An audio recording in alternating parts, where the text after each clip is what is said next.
Far below the surface of the sea, where the sunlight can't reach, lived the Sea King and his 6 daughters. The youngest was the most beautiful of them all. Her skin was soft and pale, and her eyes were as blue as the deepest ocean. She had no legs, only a long, graceful tail like the other mermaids. The little mermaid loved listening to stories about the world above the sea. When a mermaid turned 15, she was allowed to rise to the surface and see it for herself.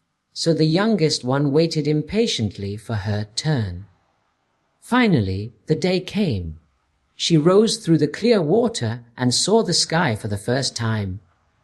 A ship passed nearby, filled with lights and music.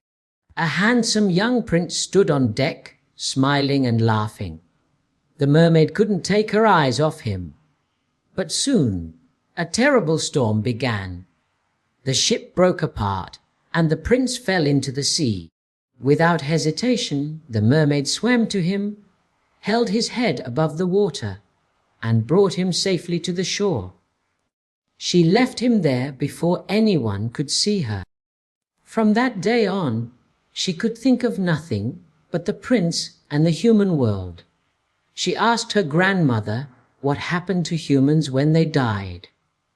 The old woman explained that humans had immortal souls that rose to heaven, but mermaids turned into sea foam and disappeared.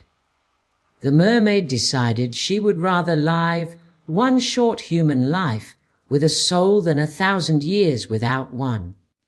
So she went to the sea witch, who lived in a dark part of the ocean. The witch agreed to help her, but warned her of the price. "I will give you legs, but every step will feel like walking on knives. You must also give me your voice, the most beautiful in the sea. If the prince falls in love with you and marries you, you will gain a human soul. But if he marries another, your heart will break, and you will die the next morning." The mermaid agreed. The witch took her voice, and the pain was terrible when her tail turned into legs.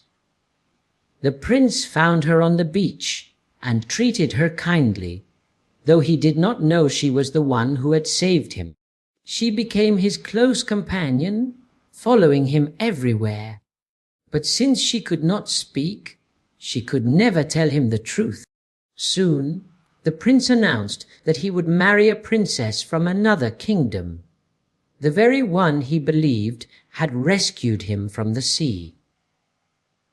The little mermaid's heart broke, but she smiled through her tears.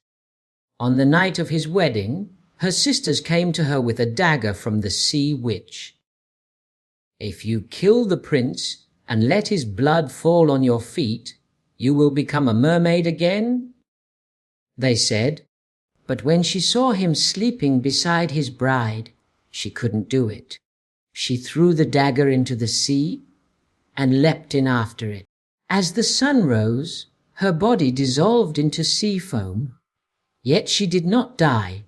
Instead, she felt herself lifted by the wind. She had become one of the daughters of the air, spirits who could earn a soul through 300 years of good deeds. With hope in her heart, she began her new journey.